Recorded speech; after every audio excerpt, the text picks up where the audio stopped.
संसारे तुम बिना के दयालु जगत संसारे पतित पावन तब अवतार पतित पावन हेतु तब अवतार मौसम पतित प्रभु न पाइबे मौसम पतित प्रभु न पाइबे श्री कृष्ण चैतन्य प्रभु दया करो मोरे श्री कृष्ण चैतन्य प्रभु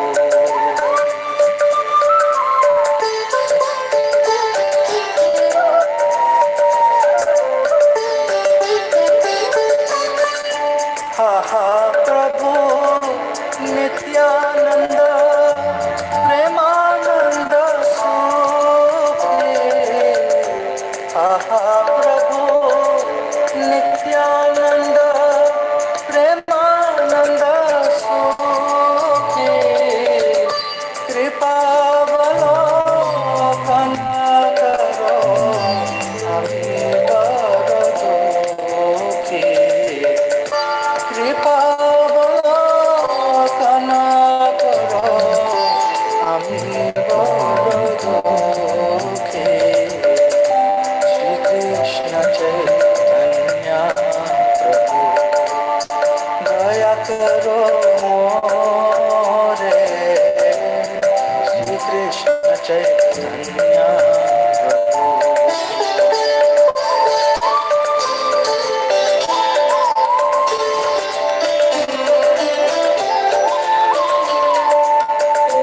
दया करो सीतापति अद्वैत गोसाई तव कृपा बोले पाई चैतन्य निताय तव कृपा बोले पाई चैतन्य निताय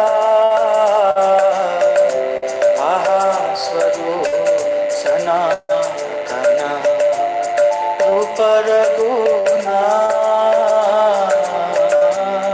आहा स्वरूप सनातन रूप रघुना भट्ट जुगा श्री जीव प्रभु लोकना भट्ट जुगा श्री जीव प्रभु लोकना श्री कृष्ण चैतन्य प्रभु दया करो मोरे श्री कृष्ण चैतन्य प्रभु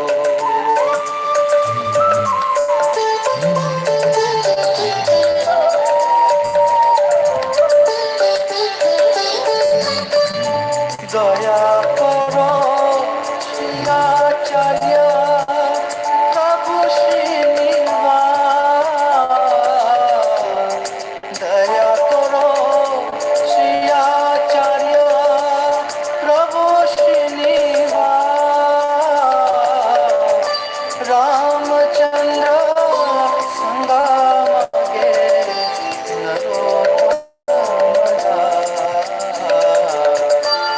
रामचंद्र संगमगे नरोत्तम श्री कृष्ण चैतन्य प्रभु दया करो तुम बिना के दयालु जगत संसारे Shri Krishna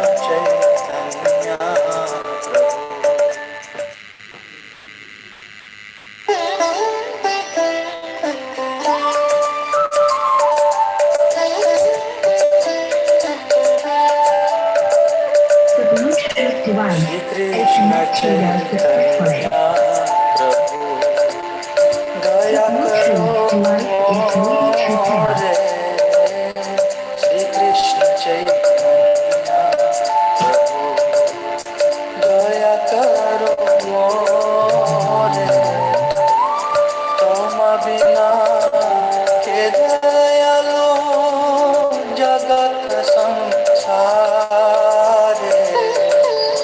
Toma Bina Ke Dayalu Jagat Samsare Patita Pavana Hetu Tava Avatar Patita Pavana Hetu Tava Avatar Mosama Patita Prabhu न पाइबे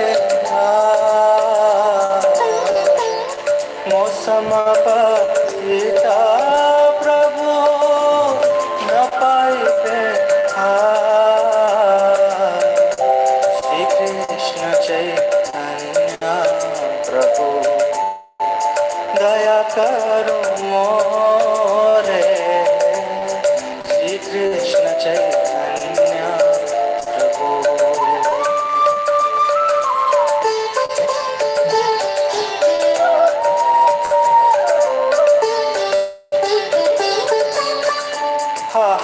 प्रभु नित्यानंद प्रेमानंद सुखी प्रभु नित्यानंद प्रेमानंद सुखी कृपावलोकन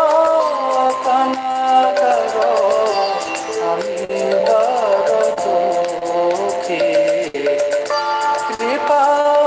कृपावलोकन करो हमें बड़ दुखी श्री कृष्ण चैतन्य प्रभु दया करो मोरे श्री कृष्ण चैतन्य प्रभु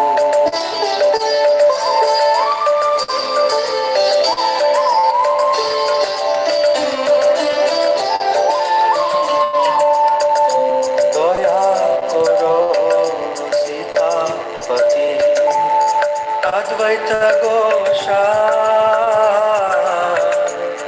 तव कृपा बोले बहाय चैतन्य नेता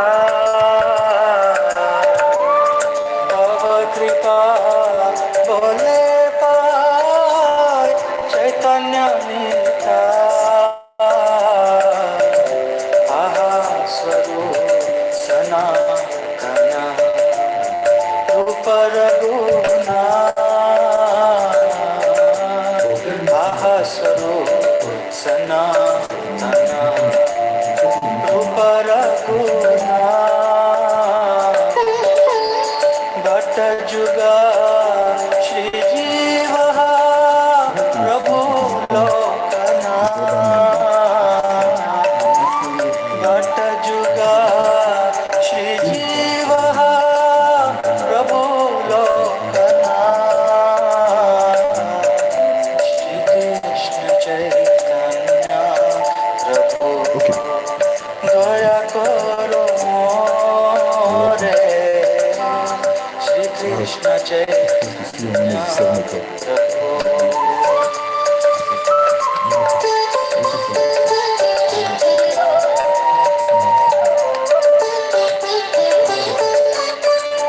दया करो श्री आचार्य प्रभु श्रीनिवास दया करो श्री आचार्य प्रभु Srinivas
Hare Krishna, Your Holiness, you're welcome.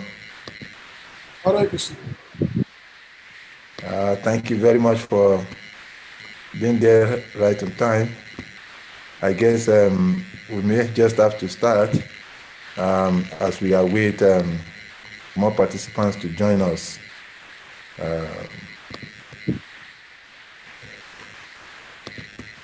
Yes, if you wish, many people are hiding. I do want to start. You want to recite some prayers first, or I should just play the Jai Madhava right away? I just started sending prayer. I think we'll start with Jai Madhava, then we'll go ahead with the other procession. Jaya Radha Madhava Kunja Bihari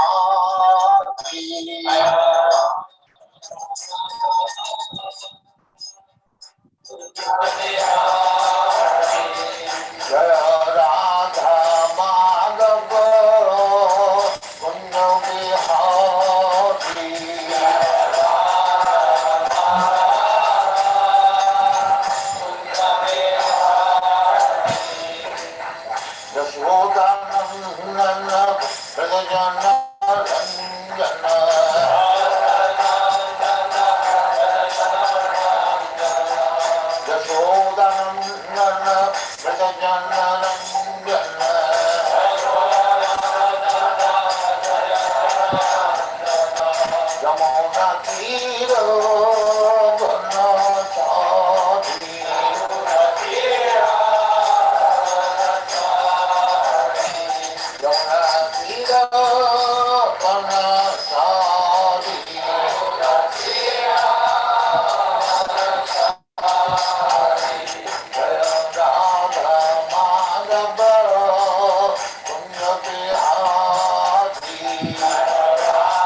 So, once again, we welcome you, Prabhu, for today's Bhagavad class, First Canto, Chapter 9, text number 26.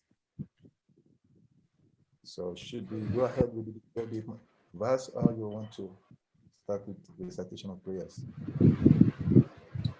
Yeah, go to turn to prayer, obviously. Narayana Namasutya Narayana Narayana Devam Saraswati Vyasam Tato Jayam Nastapraye Swabha Desu Nitam Bhagavata Sevaya Bhagavatu Tamas Oke Bhakti Naistaki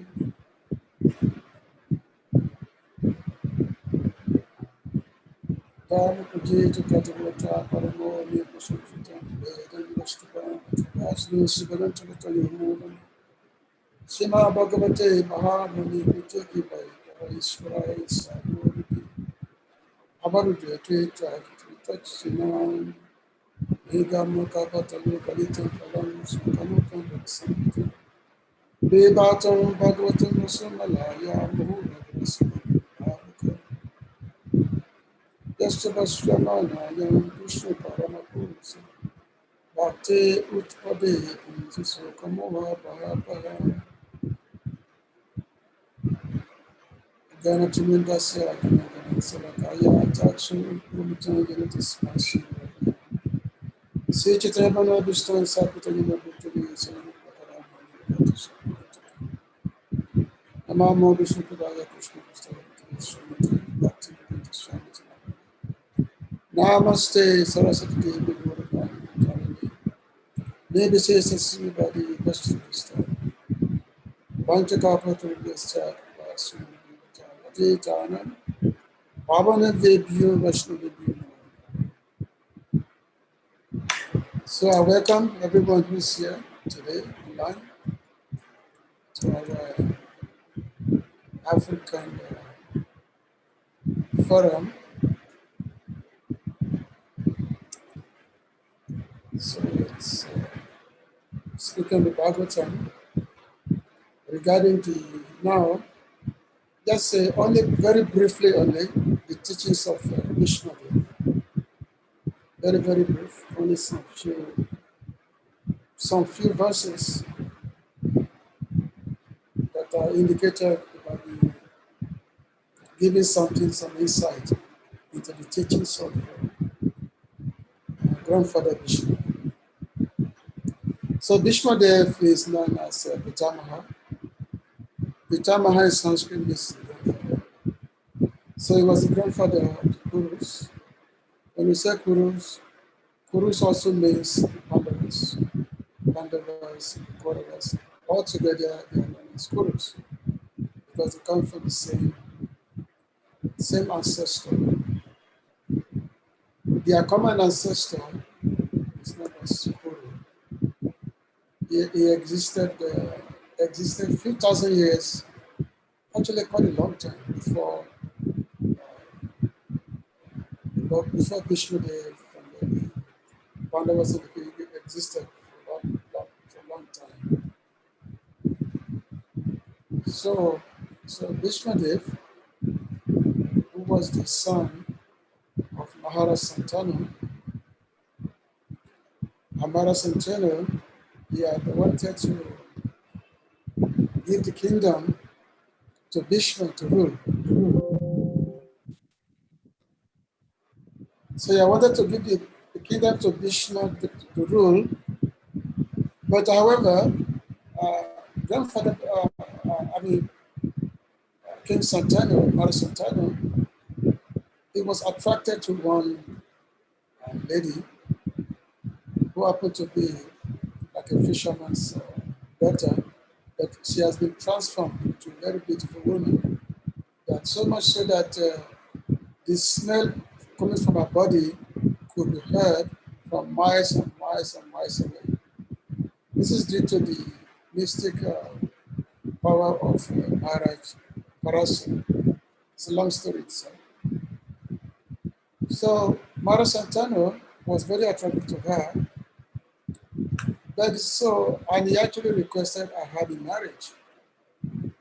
But the father of such a daughter, the lady, he said that he cannot allow his daughter to marry Maharaj Santanu unless her children become the king of the land. It was a very difficult thing because Maharaj Santanu, he wanted Vishnu Dev to be the king, to be the emperor, especially when Vishnu Dev was his first son. And also Vishnu Dev, he wasn't an ordinary person. He was the son of Ganga Devi herself. And also he was one of the demigods, they call the Vasus. There are 9 demigods who did something. At the end of the day, he has to come to the earth. So Vishnu Dev was exceedingly very powerful personality, very powerful. So Maharaj Santanu, he had prepared the kingdom to hand over the kingdom to Vishnu Dev. And now this situation came, now that the father of the girl that he wants to marry, Maharaj Santanu, is requesting that his son that is to be born will be the king. This is a very, very difficult proposition. So the king, Maharaj Santanu, he was very, very unhappy. was very unhappy. He went back to the palace. He was thinking what to do. In one sense, he had affection for this lady that he wanted to marry. In another sense, how's he going to deny the person by whom supposed to inherit the kingdom? So he was very unhappy. So Bhishmadev came to know about this. He came to know. He went to his father and said, my father, my dear father, do not worry. I will renounce the kingdom. Our son can be the king. The son who's not yet born yet. When the son born to her, she can become the king. So you have nothing to worry about. You can go ahead and marry the lady. So Mara Santana went back to the fisherman and told him that look, Ishmael, you have renounced the kingdom. So when your daughters born a son, our son become the king. So and then the fisherman said, well, even though our son may become the king, suppose anything happened and he died, or that's some rivalry may come, and especially if Bhishma did himself get married, and then he also produced a son, and his son, they will want to become the king instead of his daughters' children. So this was another perplexing situation that happened. So, and then Bhishma Dev, he had this, okay, I took a vow that I will never marry, I will remain a brahmachari. This is my vow. Actually, his original name is Devabrata. Devabrata is his original name. But when he took this vow that he will remain a brahmachari, a nastic brahmachari, he will never get married. So this name, so somebody who has taken a difficult vow that he will never marry, he will remain a nastic brahmachari. So this name, Bhishma Dev, was given to him. Bhishma means one who took the most difficult vow. And as a reward for this vow, his father gave him a benediction that nobody will ever cause your death. Nobody will ever cause your death. Even the dead person for herself will not cause your death. You will only die if you cause it, which means you will die only at your own will. So this was the benediction which was given by Marasatana. That yes, Bhishma Dev will die only at his own will. And of course, the Bhishma Dev, he lived for so many, he lived for hundreds of, even 1,000 years. He lived for a long period of time. For a long period, actually, because this is in Drapa Yoga, in that age, people normally live for 1,000 years. So Bhishma lived for hundreds of years before the birth of Vichitravya was the father of both. Well, it's not really the father. Vichitravya, he married two sisters, Ambika and Balika. So these are the two sisters that Vichitravya married.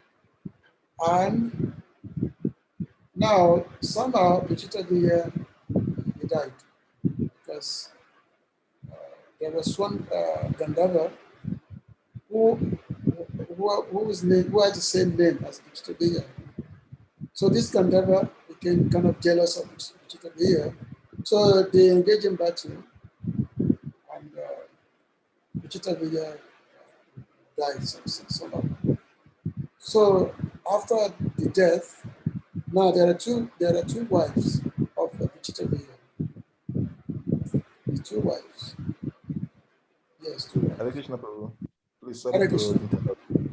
Sorry to interrupt.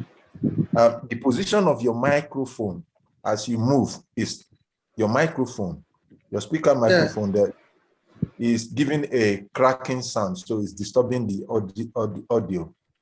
So. Oh, so you're not hearing properly? No, we can hear you clearly. We can hear you very clearly, but your mouth speaker, your speaker phone, as you move, is giving a cracking sound, so it's disturbing the flow of the talk. But your voice is very clear. So I should not move, just stay in one position. I don't know. You can move, but I don't know why it is giving that sound. It's not supposed to, but your speaker, I don't know the location. Well, the speaker is built together into the earphone. Okay. I don't know what you can do. Maybe just go ahead. But I've sent a message before, but another participant mentioned to me, so that's why I had to interrupt. Sorry for that. You can go ahead. Yeah, it's the technology. So, as I said,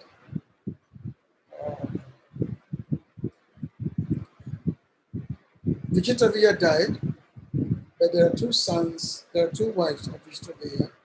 So the mother, who's now this is after the death of Marasantana, the mother Satyavati is still alive. So she asked Bhishmadev what to do for this, because they need to have an heir who's going to inherit the kingdom. And the Bhishmadev, he had renounced the kingdom, even though she initially requested Bhishmadev to get married and produce his children. Bhishmadev refused. He said, I've made my vow.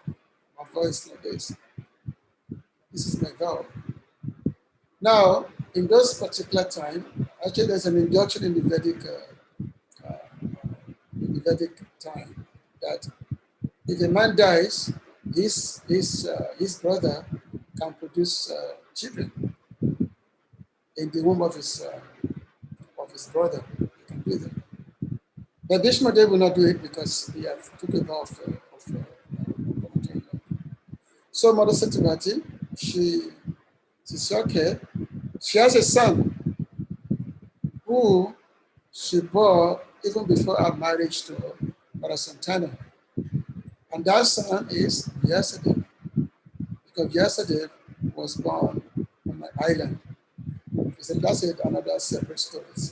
And Vyasadeva, he told me that anytime I think of him, he will come. She only has to think of Vyasadeva, and Vyasadeva will appear.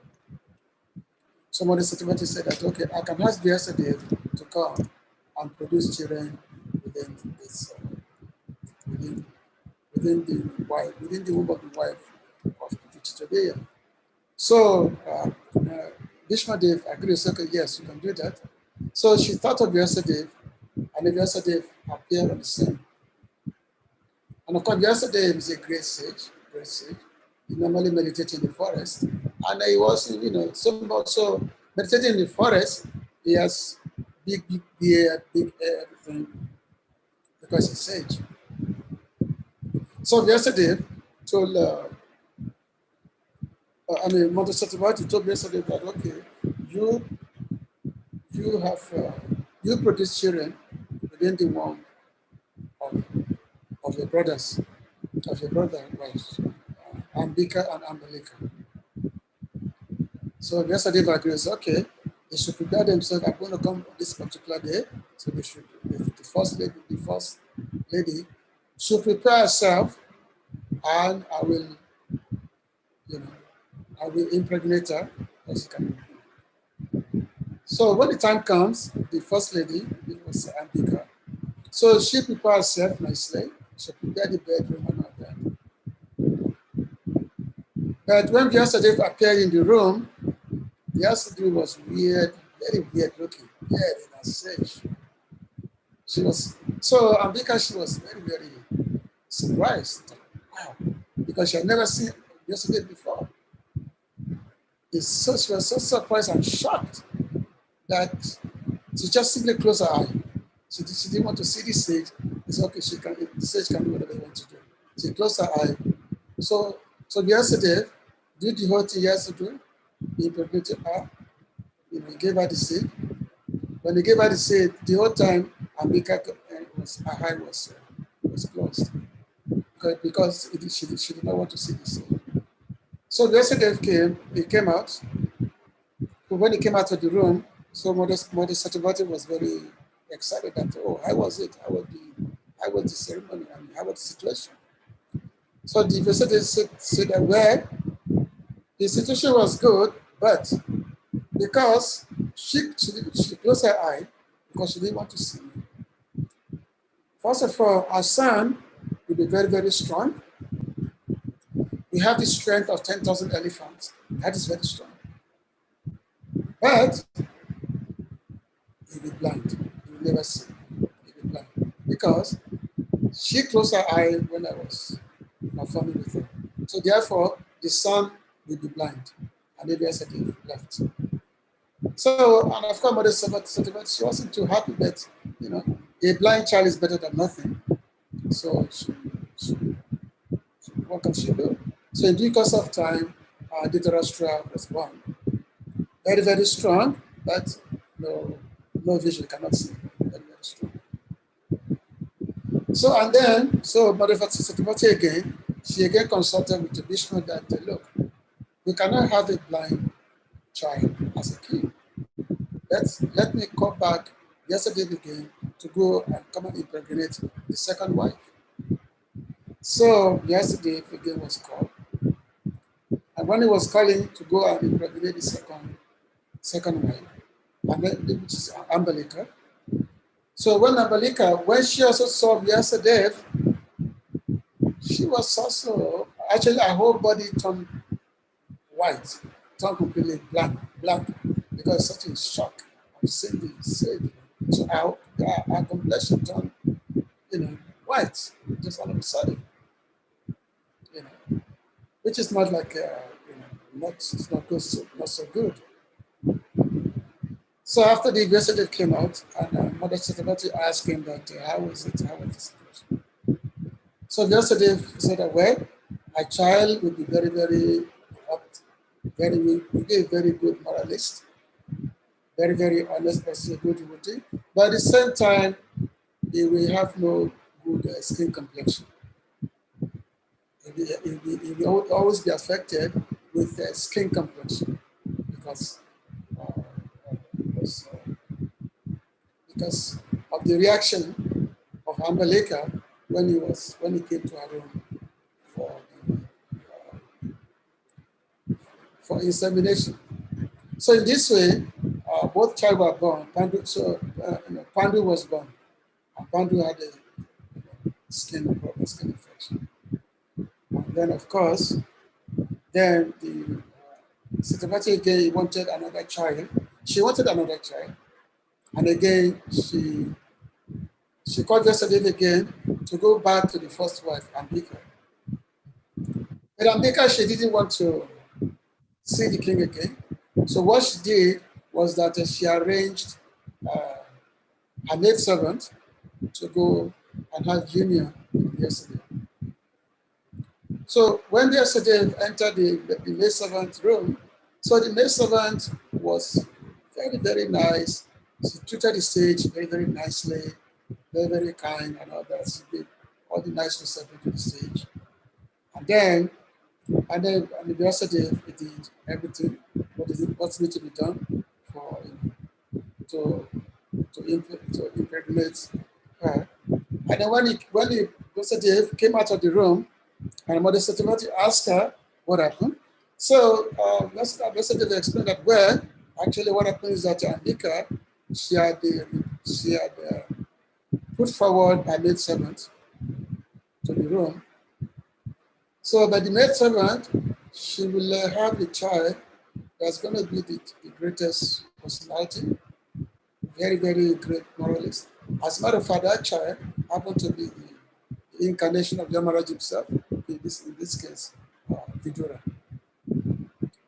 He be the personification of religious principles. So in this case, the third child was born.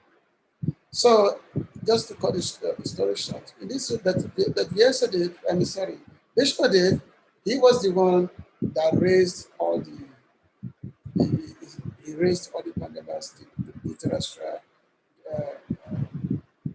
Pandu. He raised them up just as his child. He raised them, and also when the time came, also he got them wife, he got them married. And very very beautiful stories there in the Mahabharata. So he got them married. Dhritarashtra was married to Gandhari, while Pandu was married to Kunti and Badri. And of course, Pandu, he did not survive for too long, so he passed away.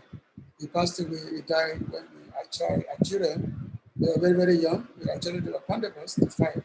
Yudhishthira, Arjun, Bhima, Arjun, Sahadev, and then Nakula. So the five children. So when he died, so Mother Kunti, she had to raise the five children all by herself. So Bhishma Dev was the grandfather. But we don't have so much time, so we're going so much into the history of of the Pandavas, and also the Kauravas. So the grandfather Bhishma Dev now, on the battlefield of Kurukshetra, he fell down during the battle because he was on the side of, he was fighting for the Kurus, he was fighting for the Kauravas, he was fighting for the son of Dhritarashtra, not the son of Pandu, even though he actually had equal affection for all the children. But for some religious obligations, because he was fighting for the kingdom. So because he was fighting for the kingdom, not that he was fighting for the Duryodhana and his brothers, but he was fighting for the kingdom. And even at the beginning of the battle, before the battle begins, when Yudhishthira Maharaj went to Bhishma Dev to give him the blessing for this war that's about to start. So Bhishma Dev simply said, Vijayo Bhava. Vijayo Bhava means, may you be victorious. May you be victorious in this battle. Even though he was fighting on the opposite side, still he blessed the Pandavas that yes, they will become victorious because he knew that yes, the Pandavas, they were doing it's the right battle. They were fighting for righteousness, whereas the Dhritarashtra sons, they were very, very unrighteous. So it was a very, very interesting battle, of course. Ultimately, Bhishma Dev, he fell after Arjun pumped so many arrows into his body that not even an inch was left on his body. So much arrow was pumped into his body, and then he was lying on the bed of arrow. He was lying. He didn't die because even though so much arrows penetrated all his body, he didn't die because he can only die only when he wishes to die. He can only die only at his own wish. So now, after the battle is finished, and, all the parties, practically everyone is dead except the Pandavas and some few soldiers. Everyone is dead. Now, of course, we have read in the previous verses that Lord Krishna, the Pandavas, and a few other people, they all went to the battlefield where Bhishma Dev was lying. And of course, when Bhishma Dev, when he saw the Pandavas, he was very, very mortified by seeing their situation. He was saying the Pandavas, saying that you Pandavas, you tolerated so much. You are a dear devotee of Lord Krishna. Still, you tolerated so much suffering. That the kind of suffering that you Pandavas undergone, no any other person can go through it. So Bhishma Dev was actually feeling sorry for the Pandavas. even though it was such a situation whereby he was lying on the bed of arrow, but he wasn't talking about his own condition, he was simply talking about the situation of the Pandavas. Oh, they've been in such a situation. So much atrocities were committed against them. That the kind of atrocities that was committed against the Pandavas, no one could have remained alive. No one could have remained alive. Such as they were in the house of Shelach, and the fire was set up to him. They had to fight so many demons. They were fed with poison care. They were able to escape the wrath of Devas money. So many unlimited kind of problems. And that's why they said that if one wants to become the devotee of Krishna, then one should be ready to face and overcome all kinds of difficulties. We should not think that being a devotee, our life will not become very easy. The perfection of devotional service is not going to be given to us on a silver plate. We have to struggle for it. We really have to anchor for it. There's just no easy way. There's no easy way. Easy life, Krishna consciousness, and easy life do not go together. They don't go together. There must be that effort to face all difficulties. And the more we are able to face all difficulties and rise above it, the more we can get the Lord's mercy upon us. So the Pandavas, they were given so many tests, but they were able to overcome all those tests. Despite the fact that they were devotees of Krishna. The devotee of Krishna is always protecting his devotees. So does that mean that the Pandavas, they were not giving protection by Krishna? No. Protection is there. But what effort are you putting? What effort are you putting to all those difficulties, all those obstacles that are put your way? It's not that, something's happened to us. I will say, Krishna, I'm supposed to be your devotees. Why are you allowing this to happen to me? That's not the way to go. Sometimes, we see many of our devotees sometimes, they will put in some situation, just like I remember in America, in Cleveland, one of our devotees she was in the library, and then she was shot by some crazy fellow. When she was in the library, she was shot. But she didn't die, but she was shot. As she was shot, she didn't die, but she became kind of disabled or paralyzed. So she thought that, I'm supposed to be a devotee of Krishna. Why Krishna allowed this to happen to me? And then she gave up. She gave up the process. She said, God is not, Krishna is not kind. And then she stopped. She gave up the practice. And of course, after many years, then she came back. And then she was telling me how she had to go through all these things. So, difficulties should be there in Krishna consciousness. Actually, after the Pandavas, after they got their kingdom, and Mother Kunti, she was, as Krishna was about to go back to Dwarka, Mother Kunti, she was praying to Krishna, said, my dear Lord, now that we apparently all our difficulties have gone away, all our enemies have been defeated, we regain our kingdom. Now you are leaving us. What's going to happen? You are leaving us now because apparently our difficulty is gone. So now you are leaving us. So what's going to happen? Whereas a devotee feels satisfaction only when he's able to see the Lord.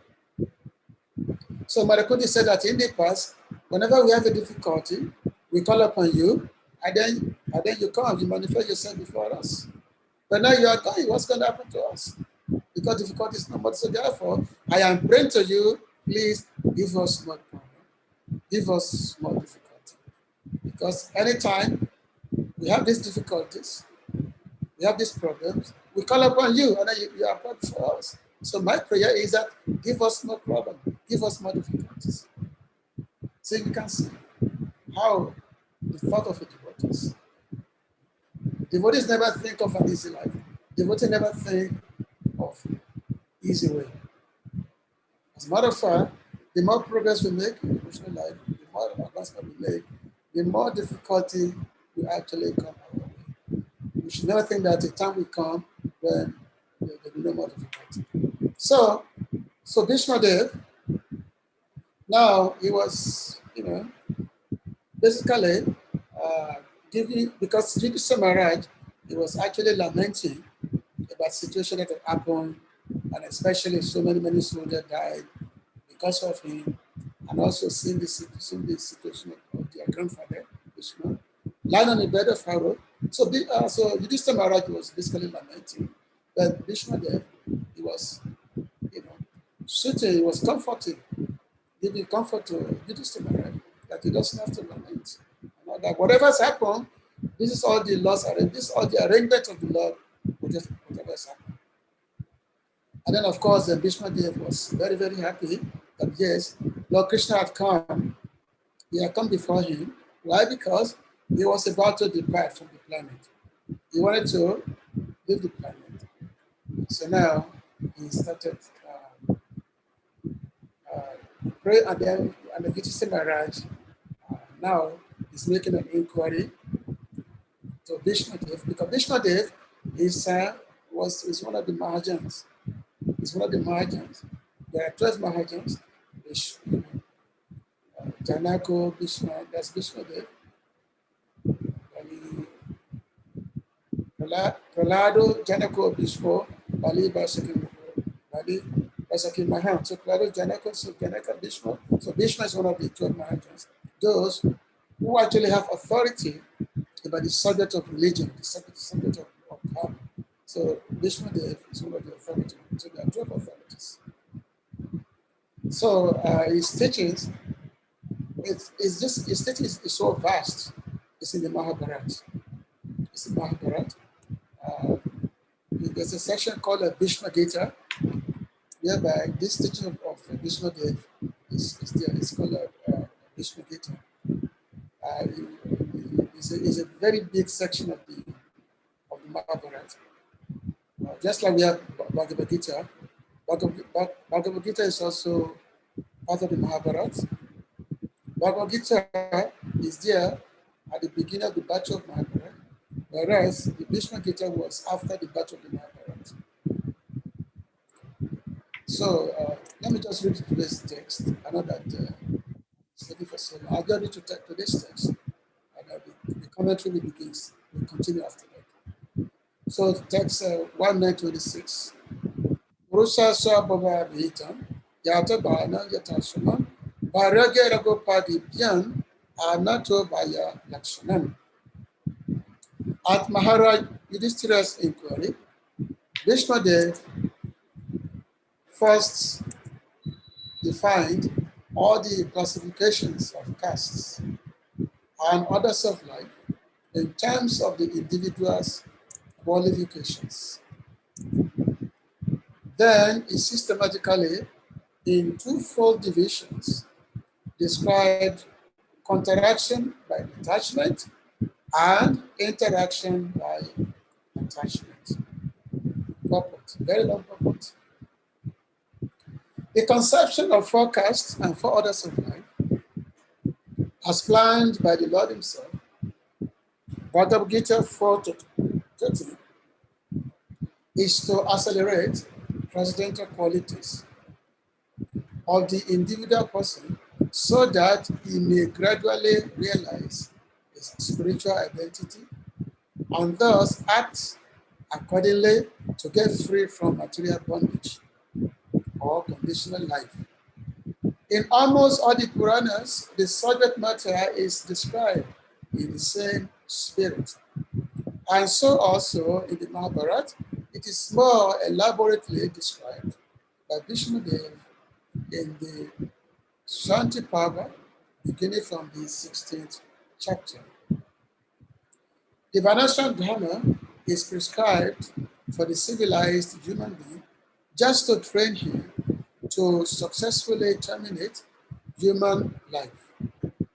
Self-realization is distinguished from the life of the lower animals, engaged in eating, sleeping, fearing, and mating.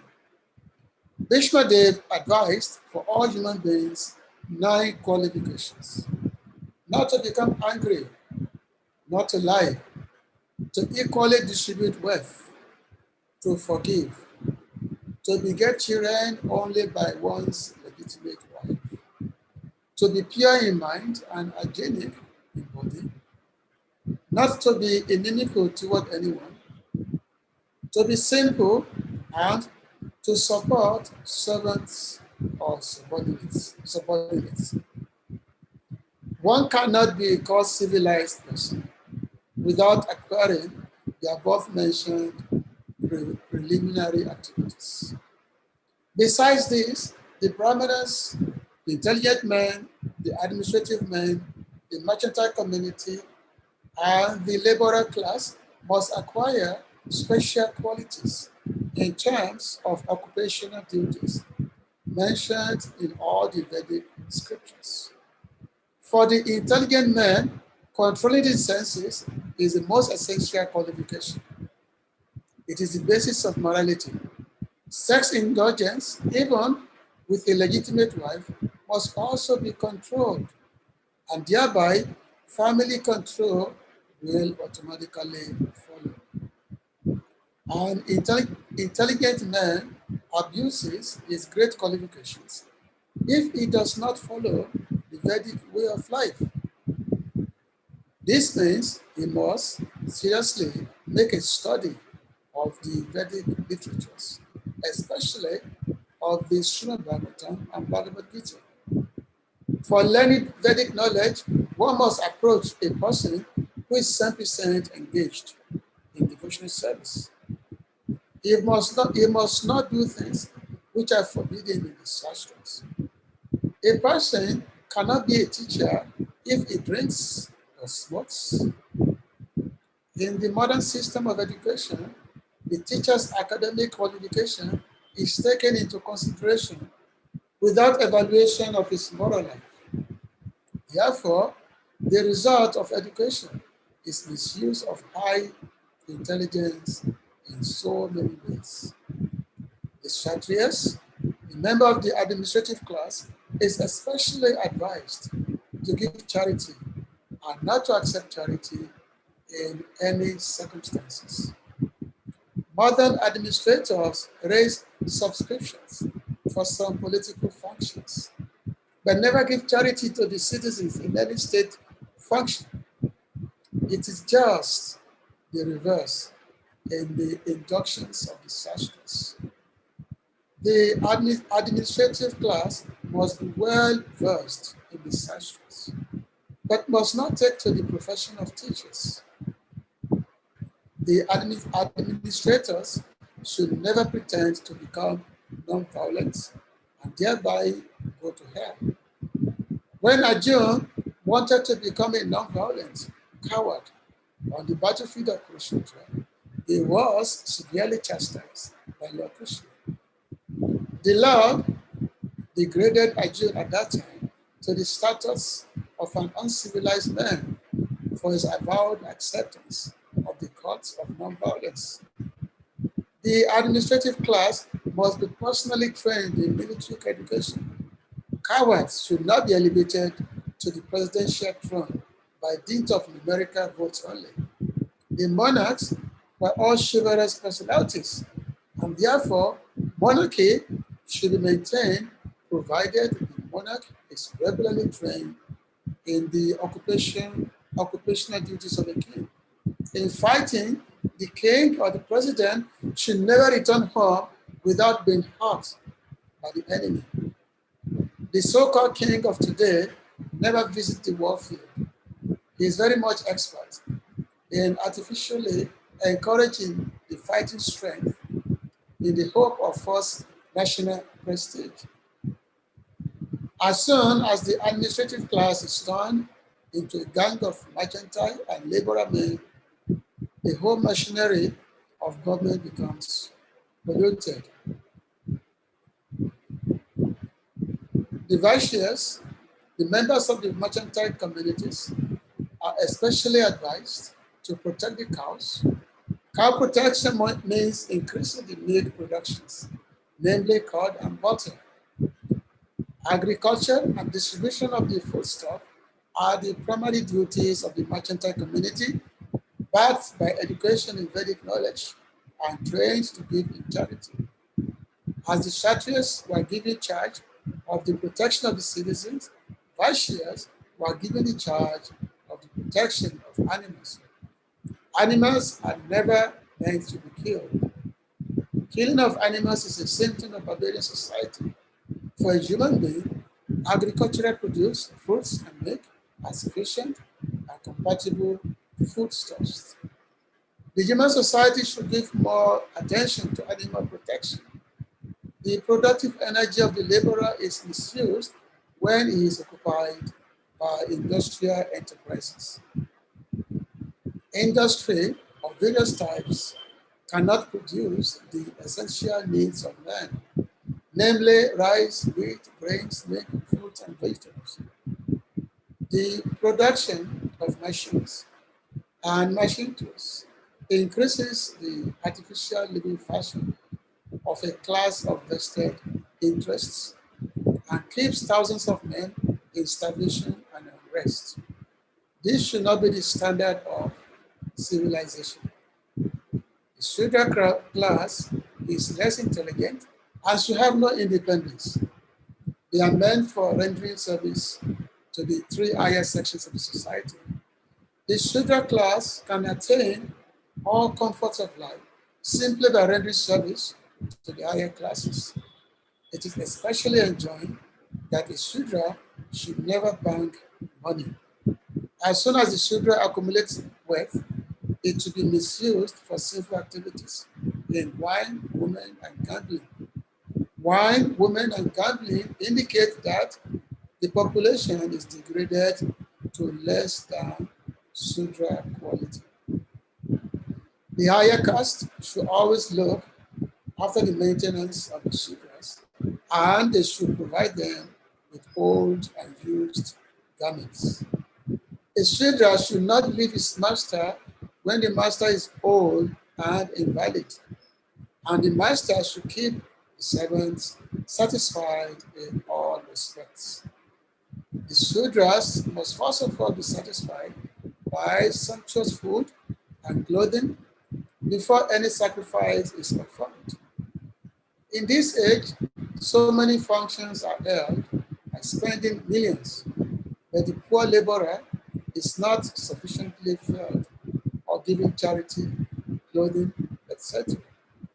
The laborers are thus dissatisfied, and so they make agitation. So the banners are, so to speak, classifications of different occupations, and ashram dharma is a gradual process on the path of self-realization. Both are interrelated. One is dependent on the other. The main purpose of ashram dharma is to awaken knowledge and detachment. The brahmachari ashram is the training ground for the prospective candidates. In this ashram, it is instructed that this material world is not actually the home of the living being. The conditioned souls under material bondage are prisoners of matter. And therefore, self-realization is the ultimate aim of life. The whole system of ashram is a means to detachment. One who fails to assimilate this spirit of detachment is allowed to enter into family life with the same spirit of detachment. Therefore, one who attains detachment may at once adopt the fourth order, namely renounced, and thus live on charity only, not to accumulate wealth, but just to keep body and soul together for ultimate realization. Also, life is for one who is attached, and the vanaprasts and sannyas orders of life are for those who are detached from material life. The brahmachari ashram is especially meant for training both the attached and detached. So this is very, very, uh, Hare Krishna. Okay. So this is very, very, you know, deep instruction by Srila Prabhupada, you know, especially explaining the Varnashram system. Actually, unless society is made up of Varna and Ashram, then such society would just be like a barbaric society. Such society will not really attain, will not really have any progress in life as far as the obtaining, as far as the crossing over the ocean of materialistic existence. And of course, in this day and age, I mentioned that the whole human society, it has become less than Sudra.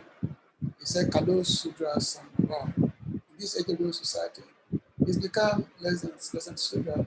It's difficult to find a real Brahmana, a real Kshatriya, a real, difficult to find.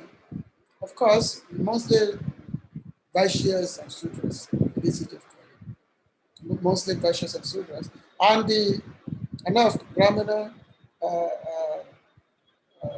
the Brahmachari, the orders of life is there. Brahmachari, Grihastha, Vanaprastha, and Sannyas, which actually meant to really prepare one for spiritual life. Even that also is becoming very, very difficult.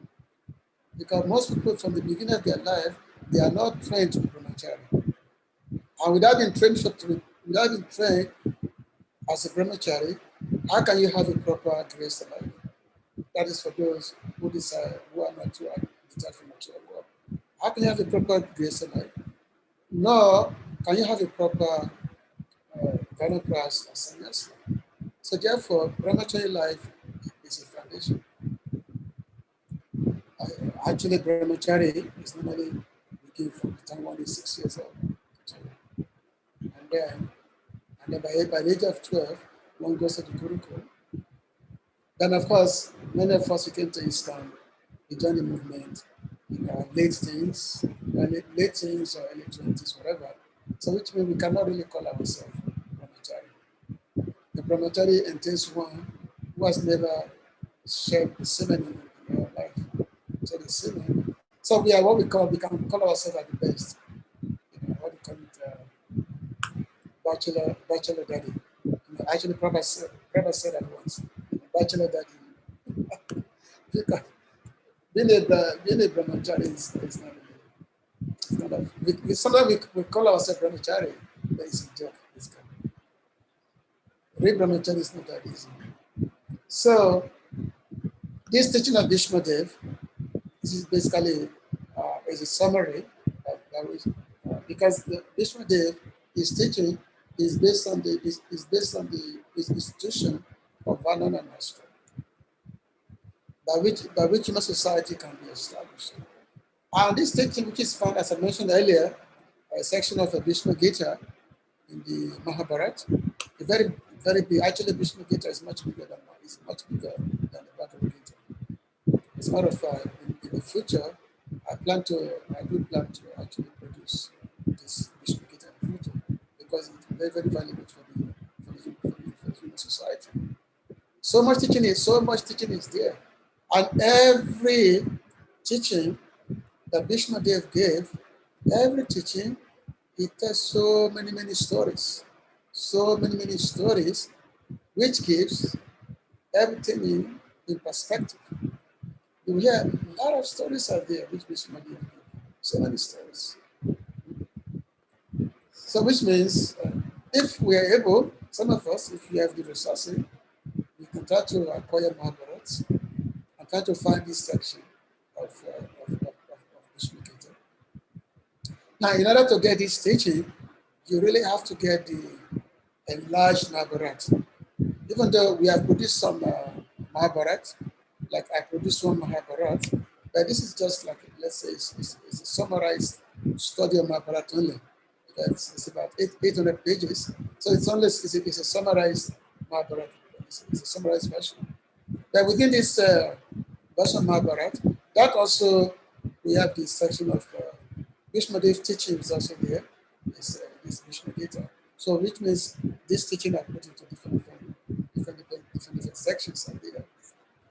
But the enlarged Mahabharata itself, it's like four big volumes of book, four big volumes, and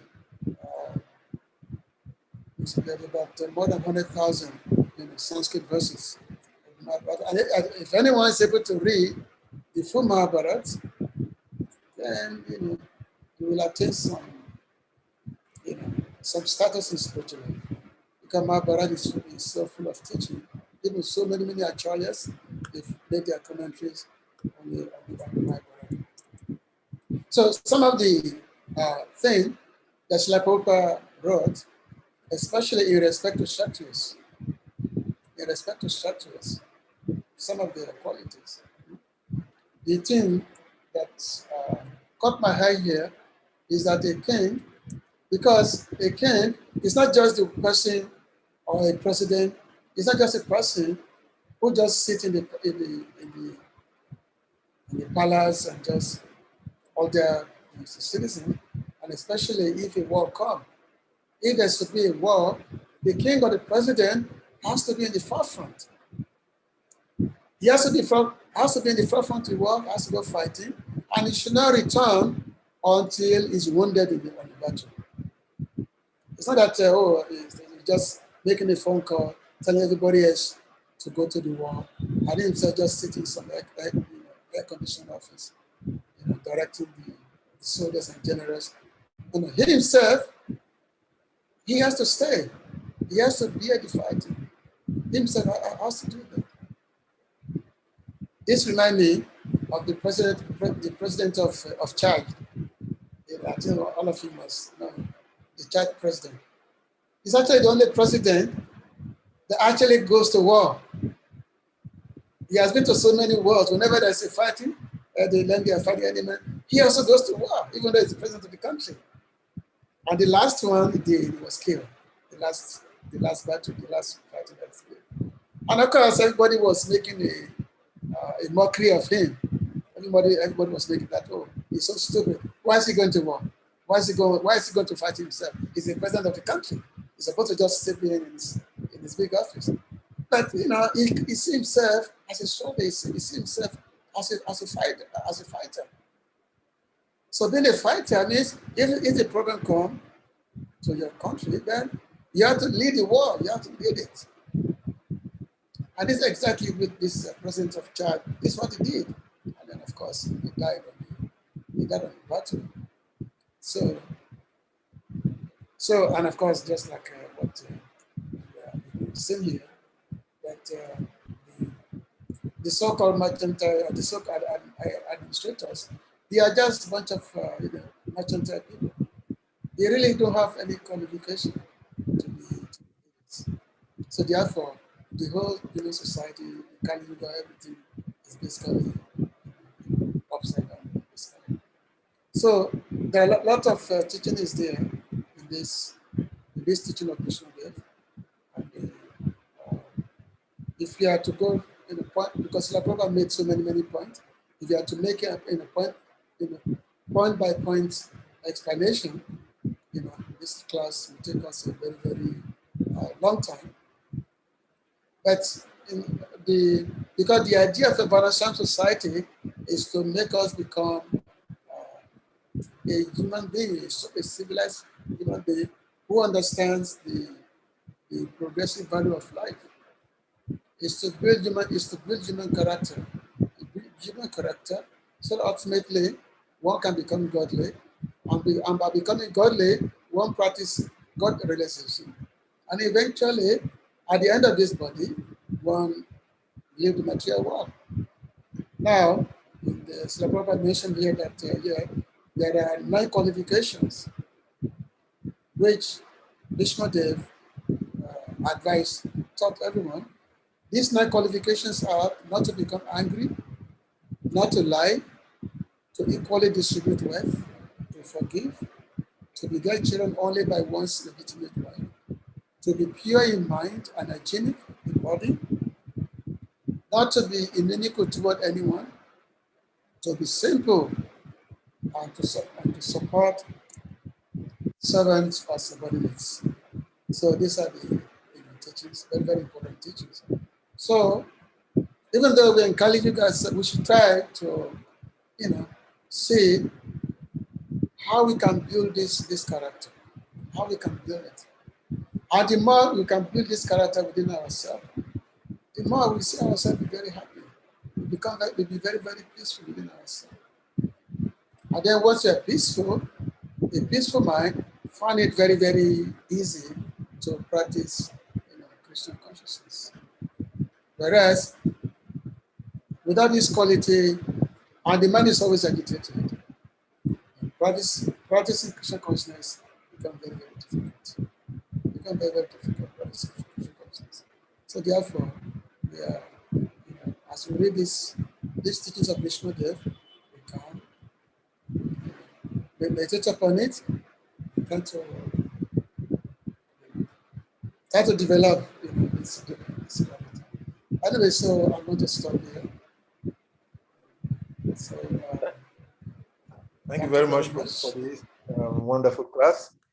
Of course, the verse is heavily loaded. When I was reading the class prior to this class, I was wondering how many hours we're going to take to actually do justice to this verse. And I think you've covered every point in the verse. But I have a question, Prabhu. My question is,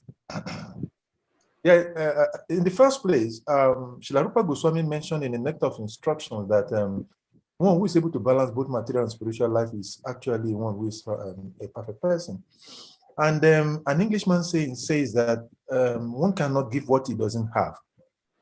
When you look at the purpose of ISKCON, Srila Prabhupada's instruction is that a purpose was for us to be able to create a society that be able to exemplify a real human society, a human existence, and then be able to teach that to others. And then when I look at this kind of a verse, a purport given by Srila Prabhupada, I wonder why in ISKCON, why it's not possible for us to be able to create at least a reflection of what we are reading here, because the reality is that we're not different from the general society in terms of how we conduct ourselves. So how do we, what is the missing link? What is to be done? I'm trying to find a way, because if we don't have it, how then can we give it to others? Please, can you comment? Yeah. So one thing is that we all came from the society, the general society. We came from there, which means our nature is part of that society. If you are from the West, like in America, you are previously hippies, and apart from that, whatever nature that we have. So basically, when we come to Christian consciousness, those nature did not leave us. We still have that nature. It's only as we are practicing the, maybe those nature is coming off little by little, But the nature is still there. But it takes, so therefore, devotees and his ashram,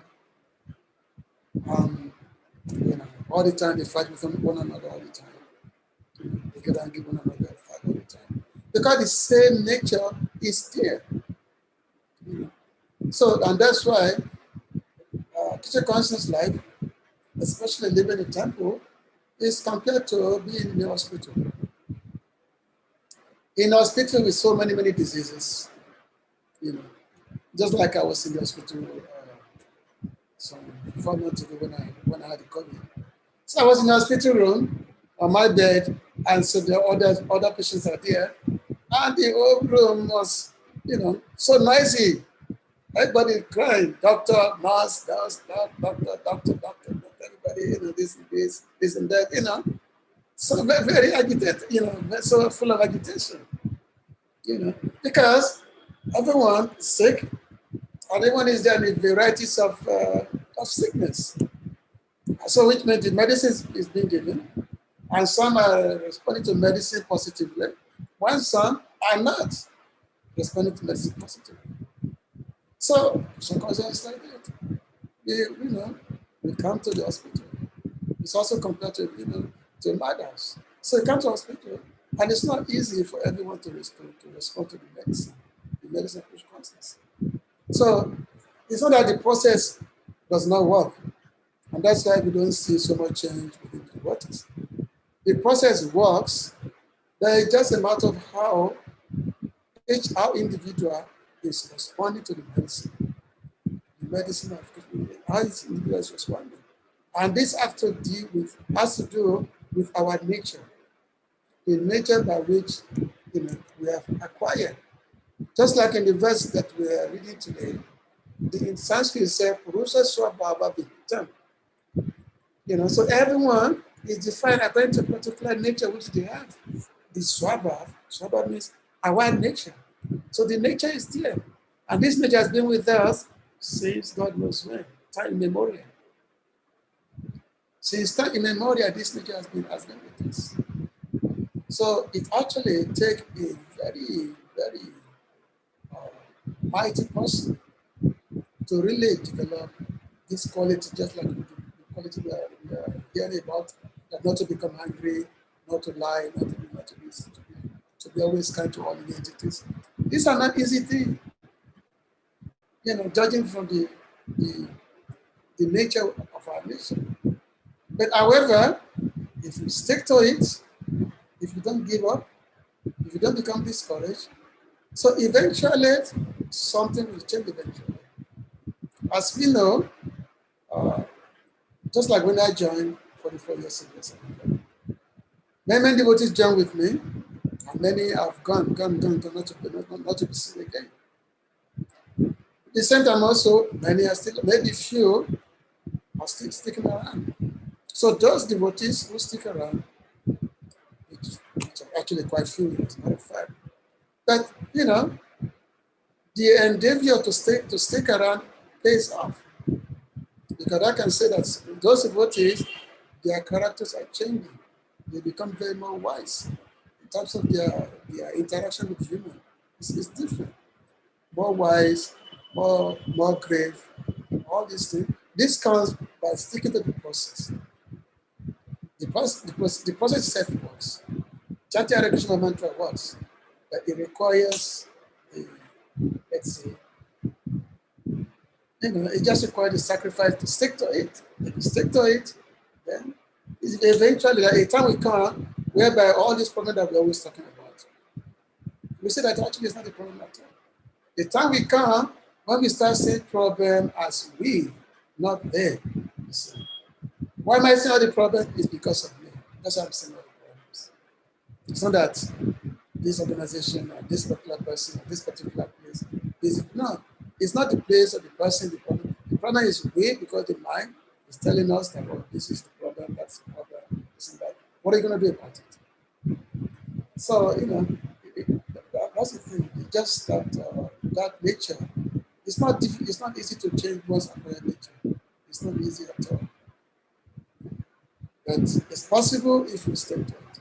When Arjun asked Krishna that the mind is so difficult to control, just like it's difficult to control the wind, it's so difficult to control. So Arjun said, what is to be done?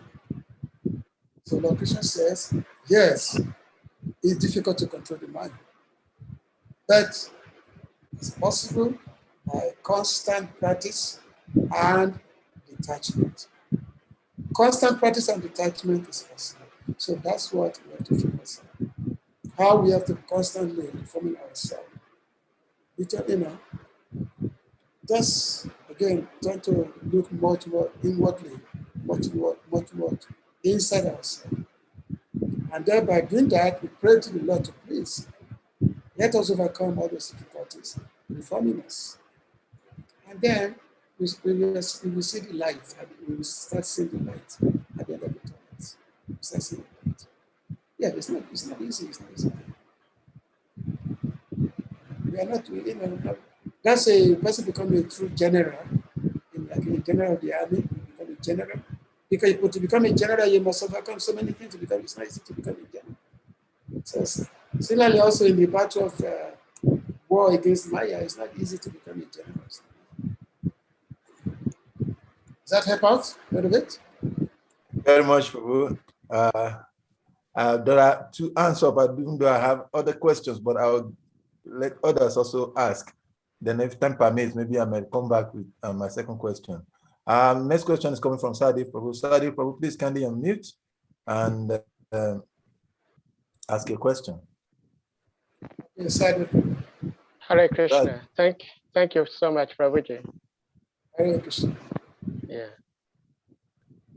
Well, my question has to do with, I've heard that the scriptures say no one can add like a day or a minute to how long he has to live. The very moment we were born, when we are to die is already fixed. So how then is Bhishma Dev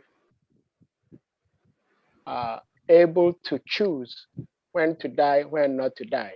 Even though I have heard that he was blessed by his father, but how is the father able to bless him that way when nature has already fixed when somebody has to die? Hare Krishna. Hare Krishna. So good question. And of course, also I have to commend you for your wonderful service to get the Mudangas and devotees in West Africa. Actually, I was here with Shiva's Prabhu when I was helping him also with those Mudangas. So that's yeah, very, very good question. That how come Bhishma Dev was he had that blessing that he will only be able to choose the time of his own death or when he want to live. Now, in those days, the kings, they were never ordinary kings in those days. The kings are never ordinary. All the kings, because they follow the authentic Vedic way of life, they went through procedures, brahmacharis, then they went to gurukuls, they were trained and all that. So in those ages, the kings, they were very, very powerful. Okay, don't worry, you can still hear me. So the kings were very, very powerful. The kings are very powerful in those days. So therefore, they can curse also. They can give benedictions because they are very, very powerful. So therefore, Maharaj Santanu, he was able to give that benediction to Yudhishthira Maharaj. To Bhishma Dev. He was able to give that benediction. Now, yeah, it's true that yes, a minute can even be harder to one's duration of life because one's time is allotted, but there may be exceptions. Just like we have the story of Savitri. Savitri was very interesting. Was a Vedic lady who was supposed to get married to. I forgot the name of her husband. Satyavan. Okay, Satyavan. So she was. She knew that her husband will die within a year of their marriage. She knew that, but the husband did not know. Because when she was getting married, they told her that, oh, why are you getting married to this man? He's going to die within a year. But she said, okay, we'll see what's going to happen. Savitri. So 7 days before, after the marriage, so our husband, he didn't know anything. So 7 days before the death supposed to come, when Yamara is supposed to come and take the husband away. So she told her husband that she's going to the forest. She wants to perform some austerity to the forest. Because those days, there's a time that is here in India, especially the women, they always do some kind of austerities for the longevity of the husband, or so that the husband will not get disease and all that. Just like many times here in Vrindavan, the ladies, they will do parikrama, or sometimes they will do what we call a dandava parikrama, so they will go across the whole Vrindavan by bowing down. It's very difficult to do. Vrindavan parikrama is about 12 kilometers, which is around 9 miles. And they will do that for the husband. Even my wife also did that sometime ago, a long time ago. So in the women do that. So Savitri, she told the husband that, okay, I am going to the forest to perform austerity. So she was under the forest. She was in the forest performing austerity for the husband, actually, because she knew that her husband would die within 7 days. Now, as she was in the forest, perform this austerity, and as I was doing that, she became more and more powerful that she was doing. So her husband went to look for her in the forest. So when her husband went to look for her in the forest, and the time after several days, so the time of the husband's death approaches. So Yamaraj, he sent his servants, 2 of them. He sent them to go and bring this fellow, to go and bring him, to go and capture his soul. So this fellow came, and because of the austerity of Savitri, so they find themselves unable to do anything to bring this fellow to Yamara. Even though they became snake, they tried to bite him, they could not bite him. All these things, they could not do anything. So Yamara said, "What's happening?" So he went there himself. So he went there himself, and he was able to capture the soul. Then as he did that, as he was going to his planet, so Savitri, because he developed such a immense spiritual energy, spiritual Shakti, so she was following him. She was following Yamaraj. And Yamaraj said that, "Why are you following me? Why are you following me?" He said, "Well, I have to follow you, and I'm not going to let you go." So she was following him,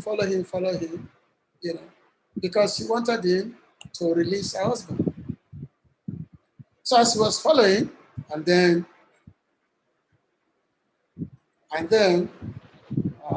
Savitri said, "Okay, there's going to be a question and answer between us." Some question and answer was there. Actually, it's very interesting story actually, because there's so many narrations that came, which took place between Savitri and Yamaraj. So at the end, Yamaraj said, "Okay, you ask me for any benediction. You ask me for some benediction, and I'm ready to give you. But I just want you to go to just leave me alone and go back to your palace."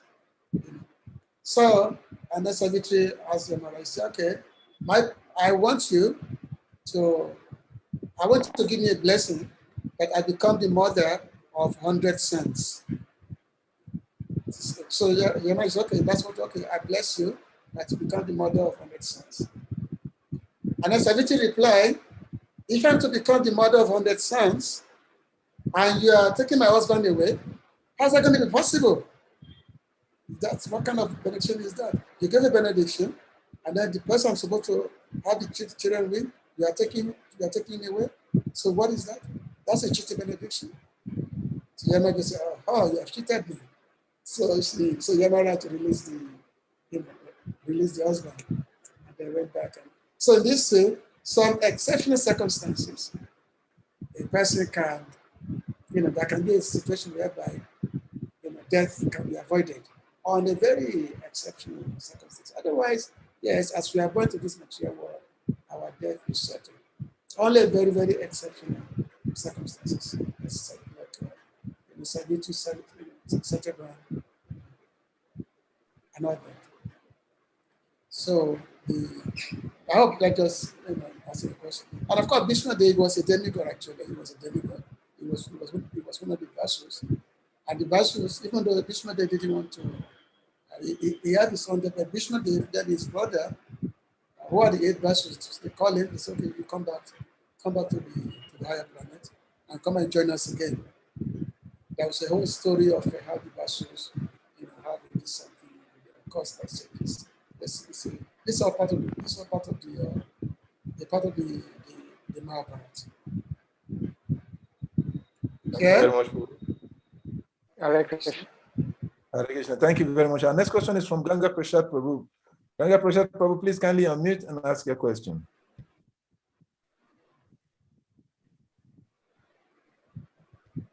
Hare Krishna. Hare Krishna. We can't hear you. Unmute yourself. He's unmuted already. I can't hear you. Yeah, I can't hear him either. Check your mic. Okay. But you can hear me now? Okay, Yeah, now we can hear you now. Yeah. Okay.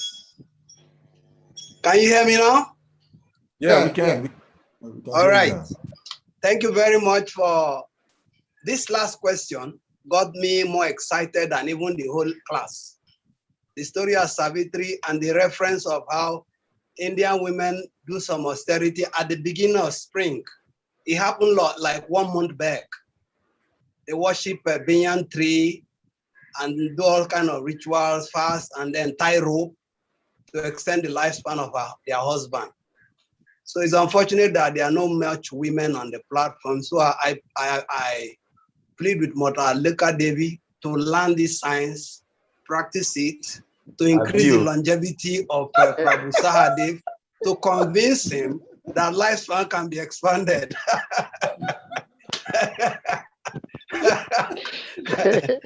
Thank you very much. Okay, so my question actually is like a follow-up to Salika Prabhu's question, because it's a thing of concern, considering the fact that Ngugi wa Thiong'o said, our sweat and blood are not so cheap. So if we have given close to 30, 35 years to ISKCON, and we are finding that instead of them becoming very robust and lively, it is depleting, especially in our own Yatra, West Africa. So from the text you read, the purport, there's one very emphatic thing that reflects the mission statement of Prabhupada. Prabhupada said, to systematically educate. Prabhupada used the word in one of the mission statements. And in the purport of the you read, at the beginning of the second purport, use the word, the Vanashan Dharma is prescribed for the individual human being just to train him. The word, train him to successfully terminate human life. That's the first reference. The next reference is in the middle of the second paragraph also, where it speaks about the Brahmana. This means he must seriously make a study of the Vedic literature, especially of Srimad Bhagavatam, Bhagavad Gita, for learning Vedic knowledge. You see this, train, study, learning Vedic knowledge. One must approach a person who is 100% engaged in devotional service. That is the second reference. That's from Brahmana. The first one is from Vanashram. Second one is Brahmana. Third one is the Kshatriya. The administrative class must be personally trained in military education. Personally trained in military education. And then the next paragraph that speaks about Vaishya also mentioned backed by education in Vedic knowledge and training to give in charity. You see, these words re-echo. So I'm looking at asking, what is the systematic program that has been put in place in ISKCON from inception, where people continually keep getting trained, you know, because in organization, it said that if you want your staff to be able to meet the increasing challenges of time, in your annual budget, you must allocate 1/4 of your budget to training. So I am not very sure that this is how, because as I'm speaking with you today, I feel that those were part of the pitfalls I experienced in course of my practicing Krishna consciousness. If I was from the inception given systematic education and is ongoing and continuous, I would have been a better person. But sometimes you are just be on your own, do it DIY, do it yourself. And then in course of doing it, you allow your whims and caprices to run you over, and then you bungle or blunder. So is there a need for this systematic education at all levels and continuously to be a measure to be able to save the practitioners of Krishna consciousness from this undulating experience? Yeah, this is very important. So just like, you know, sometimes when there is a war, a country is going to war, like sometimes, just like in Nigeria, we have, okay, I'm saying the direction. Like in Nigeria, we had this Biafra war, and then you will see, because at that time I was a kid, during the Biafra war, I was like, you know, maybe around 10 years or so, something. So that time, they will be chasing the men all over the streets, capturing them to come to fight, you know, taking them to war. You know, in America also, when America was in the Vietnams or the World War, the Syria or Korea War, they'll be that every young man is supposed to join the army to go and fight for the country, you know. So, which means in the emergency situation, men who really have no inclination to fighting, it's not their nature to fight, but they were captured, they were forcibly taken to go and fight. So they take you to the battlefield, maybe they will show you how to hold the gun. That is grafting. They graft them into the military. Yeah, so they will show you how to hold the gun, how to fight, you know, like that. Maybe within it just to show you how to fight, and then if you are killed, you are killed. If you are alive, you are alive. You know, so that's what you get. You know. Now you find that those kind of soldiers who are just grabbed on the street, who are drafted and you're made to fight, they are not the same as those who actually have systematic training as the joint military when they were young and they went through all service years. And actually, those are the ones that actually become generous and all that. Not the one who are simply captured on the street and just made to go and fight. So, similarly, also, when our movement started, the Christian Society started, everybody came from the road. Everybody was like hippies or whatever, you know. Everybody came from the road. And we immediately joined. We are immediately meant to go, immediately go on Sankirtan, go on Harinam, all these things. And that's what we all did. What training do we have? You know, what training we have? No training whatsoever. The only thing that was sustaining us was the faith. Was the faith in the process. Which is actually amazing itself. It's actually amazing. And that's why Srila Prabhupada said that don't be surprised at who goes. Be surprised at who stays. That was Srila Prabhupada said that. Because in the emergency situation, you know, trying to fight against Maya, the Sankirtan movement, trying to recruit the Sankirtan army. So therefore, you join the temple the next week, not even next week, the next few days, you know, you set on the road to go and distribute books. And that's what you do there. You do that for a long period of time. Or even the temple president is recruited who never have any idea of how to manage people. All of a sudden, he becomes temple president. You know. I remember in 1980, I think 80 or 81, when the Western devotees who were managing Lagos Temple before, all of a sudden, because we had a coup, I think it was 82. So we had a coup because some crazy local devotees, they said that they're tired of these foreign devotees. So there was a coup, and those devotees were thrown out of the country. You know, so Bhakti Maharaj came, and then the temple president was selected from among us. You know, so Maharaj he selected temple president Omkar as the temple president, and myself, minister of temple there. So in this way, but what experience do we have as being a leader? Zero. We were just school kids, 19, 20-year-old school kids. Then all of a sudden, a person becomes temple president without any training whatsoever.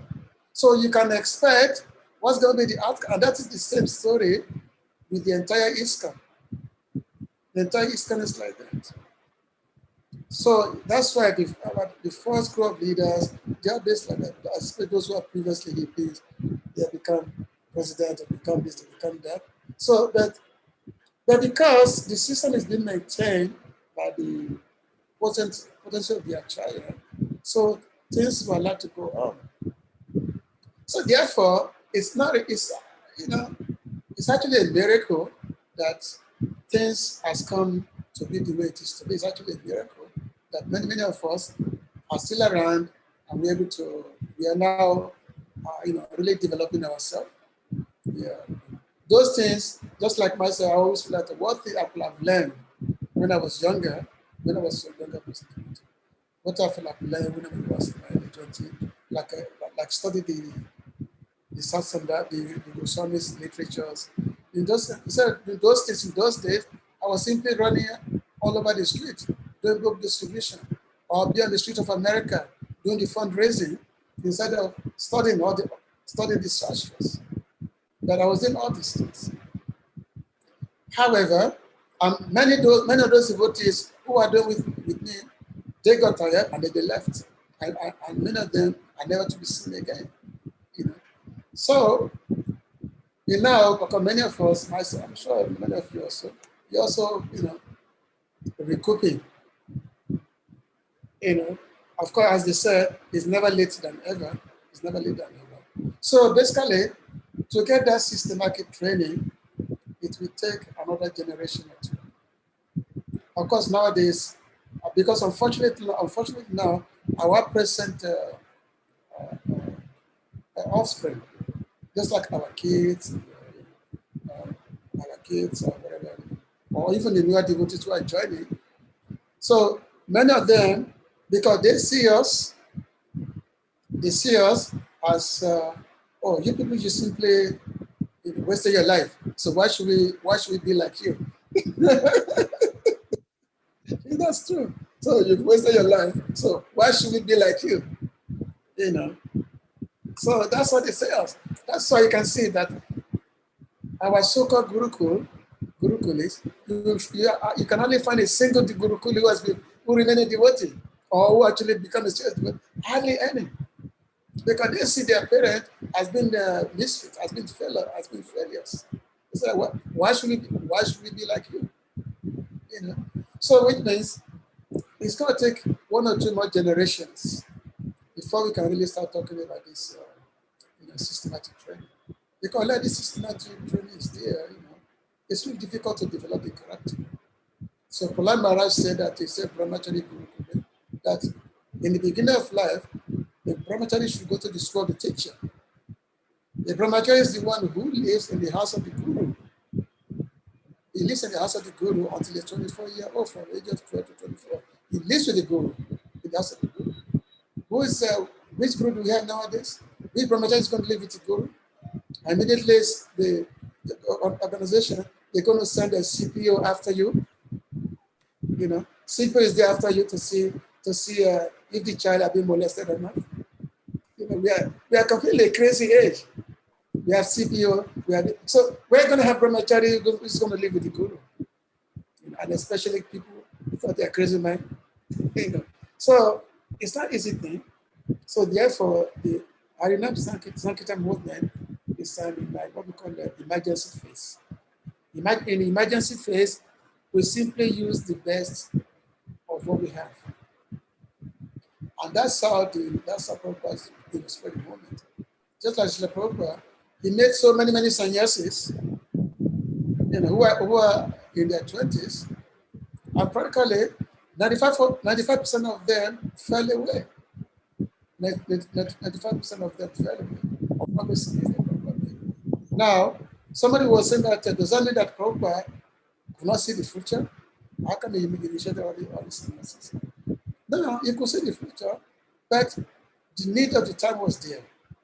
The need of the time is there because the need of the time is that people, they want to see certain people, like sannyasis, to spread the movement so that people can come. They can come and be able to hear the message about it. So the need of the time is come, and of course, obviously, those devotees, they left, they fell away. Many of them went to the abominable life. Many happens. So Krishna concept, of course, the more we talk about it, the more we can write so many books about it. It's not some basic thing. So yeah, so my other point is this, Prabhu. Although we had emergency in the beginning, but Prabhupada instituted some trainings, directly or indirectly. I remember asking one question, I think George and Mega, you had asked this question, that if we are talking about decent dressing of women, why is it that women tie sari and they open some portion of their body? I had to re-ask this question in a Bhakti Vaibhava class, and the person told me, Prabhupada trained those women who were trained by Prabhupada. They were trained on how to tie sari properly and look elegant, and they don't expose any part of their body. So this idea of exposing body is seductive, actually, even though it's the sari. So Prabhupada did training. And if Prabhupada did training and in his mission statement, there is the emphasis on to educate the people.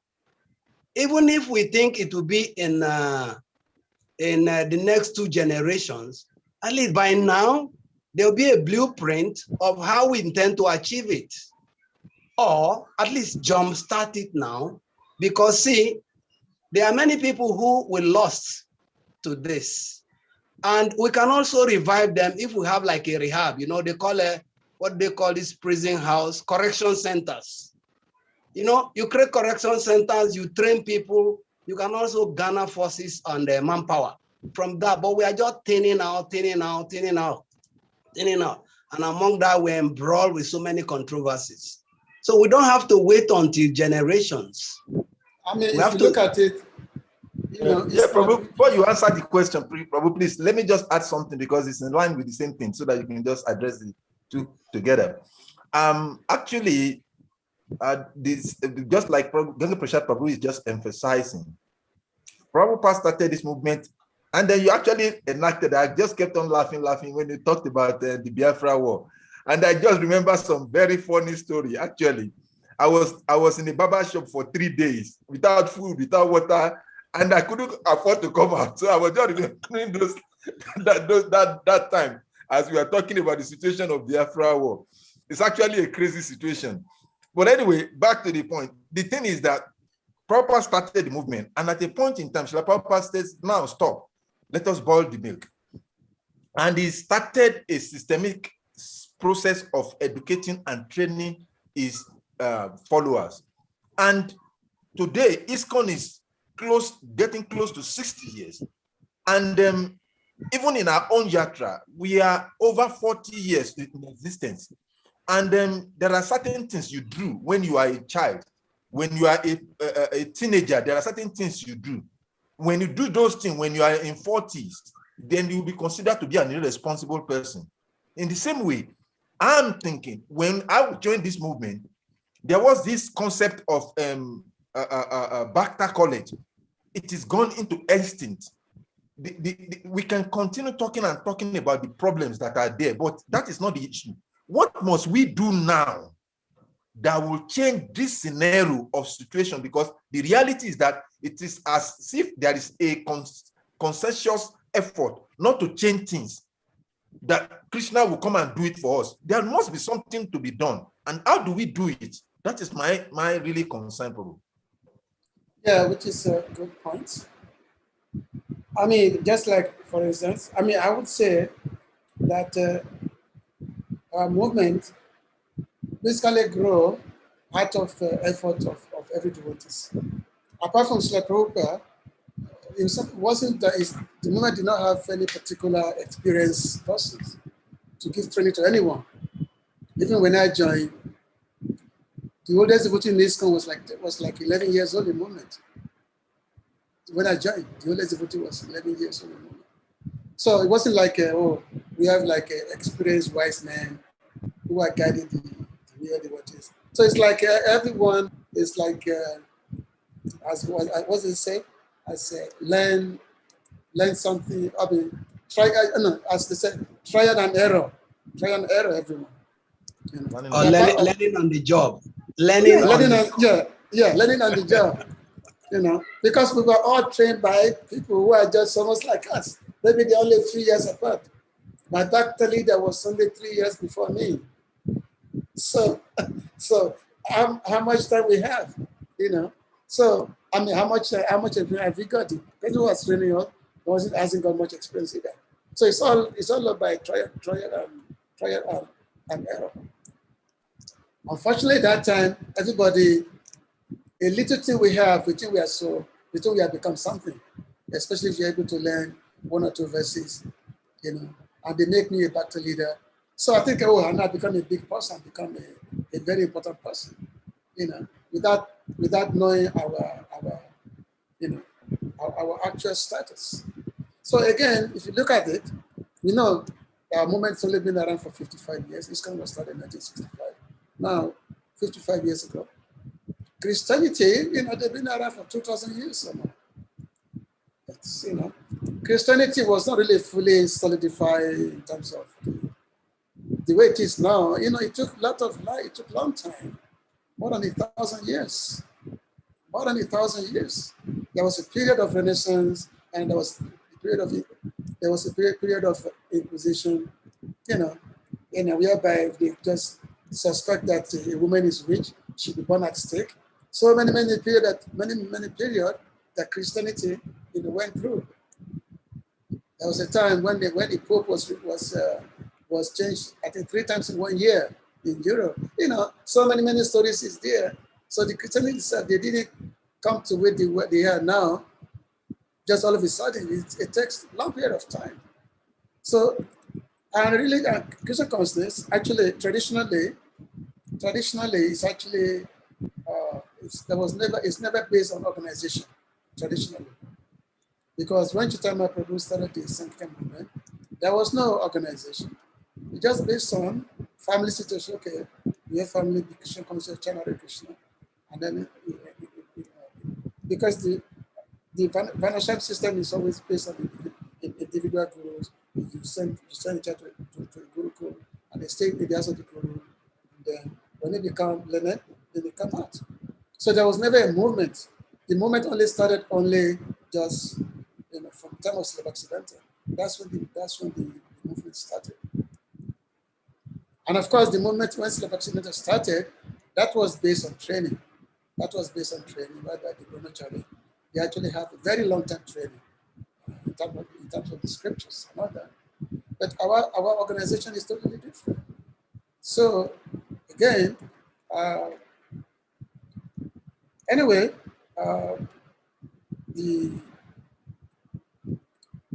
just like the institution that we have now, hopefully we stay in the institution, they try to implement some kind of training for the devotees.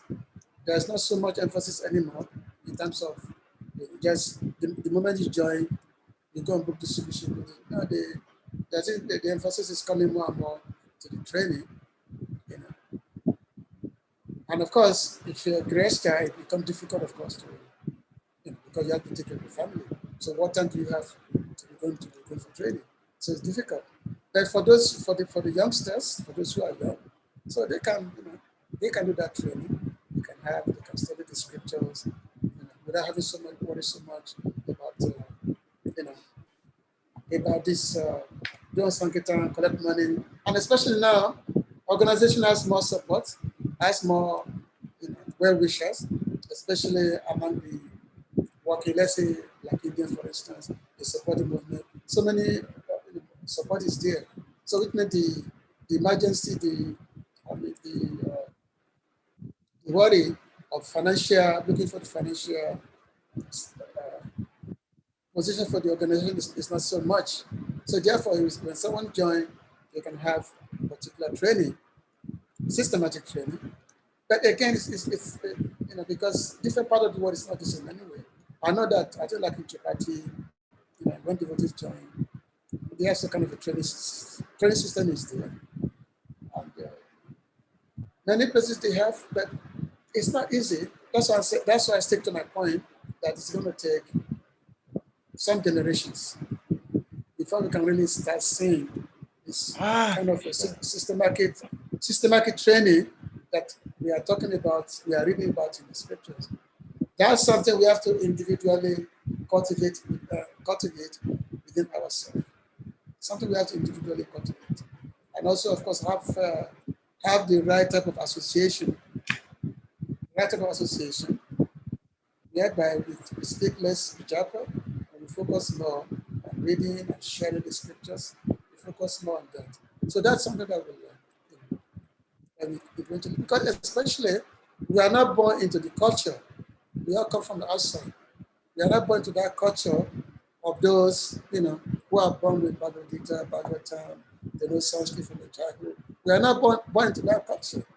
We come from the outside to enter into this version of culture. So it's not an easy thing. And whatever we'll do will always look strange to those who are traditionally born into it. Whatever we do will always look strange to them. And that's a fact. We cannot deny that. We cannot deny it. Thank you very much, Prabhuji. It's 1 hour, 52 minutes into this class. And we are almost just about 7 minutes before the approved time by the organizers. We thank you very much for your in-depth sharing of realization and the long stories about the Mahabharata. In fact, at the point in time, I was just following. When you stopped, I was like trying to find a way to come back because I was already going into the mood of the Mahabharata. Thank you very much for the wonderful class, Prabhu. We're very grateful. And I do not see any more hands up, meaning that there are no more questions. So it is on that note, while thanking and of course, it's not these issues of which the Prabhu is putting out. Also, it's not easy thing. It's not easy to address. The whole society, they are still grappling with it. The whole Eastern society is grappling with the same issue. It's not easy to address at all. Not easy. So that's all we have to. That's one point. Yeah, we take solace in your answers, and we'll pray that if Krishna so will, it's just that some of us are very passionate to see changes in this our lifetime before we leave. We are very eager to see some changes happen, but then we'll take shelter in the word of wisdom that you have shared, and pray that if Krishna so will, before we depart, he gives us opportunity to see some kind of these changes we're looking at or we are expecting. Otherwise, maybe we'll have to come back again in another body and then try to be the younger generation that will make this happen. But whichever way it comes, the one thing that is very sacrosanct is that some of us are very, very passionate to see the picture that the Prabhupada painted in the Bhagavatam, in the reality, in the system. And I pray Krishna will fulfill this. Yeah, this is something we have to really inculcate in our children, especially those who are very, very young. Just like in Nigeria, for instance, that Islamic society is very, very common to us in Nigeria. See how the Muslims, how they train the young ones. They go to these schools and learn all the different aspects of. They go to Ileke. Ileke. I also used to go there. Actually, over the weekend, Prabhu also gave some wonderful explanation in relation to some of this topic, where he shared that these problems also have to do with generational problems because our generation is different from the present generation. And as Kali Yuga advances, the generations will keep changing, because we grew up with a kind of a mood that we are very interested, we are very passionate about religious life. But the present generations are completely opposite. And then the coming generations also are going to be in that situation. So that's the fear. But then ultimately, Lord Chaitanya Mahaprabhu's movement will last for 10,000 years. And I believe that he has some plan somewhere, somehow. He will make it happen. So the time will come when we have the same kind of situation whereby our children are really trained from their childhood. That way, whereby they inculcate this. So, the time will come, I don't know when, but the time will come. Thank you. So we ask all of the devotees to please kindly unmute. Let us loudly chant Hare Krishna. I'm going to try to appreciate Prabhu for this wonderful presentation. Hare Krishna, Hare Krishna, Krishna Krishna, Hare Hare, Hare Rama, Hare Rama, Rama Rama, Hare Hare. Hare. Ancha kalpatarubhyasya kripa sindhubhya vacha patitanam pavanembhyo vaishnavebhyo namo namaha. Hare Krishna. Jai. Jai. Haribo. Hare Krishna. Hare Krishna. Hare Krishna.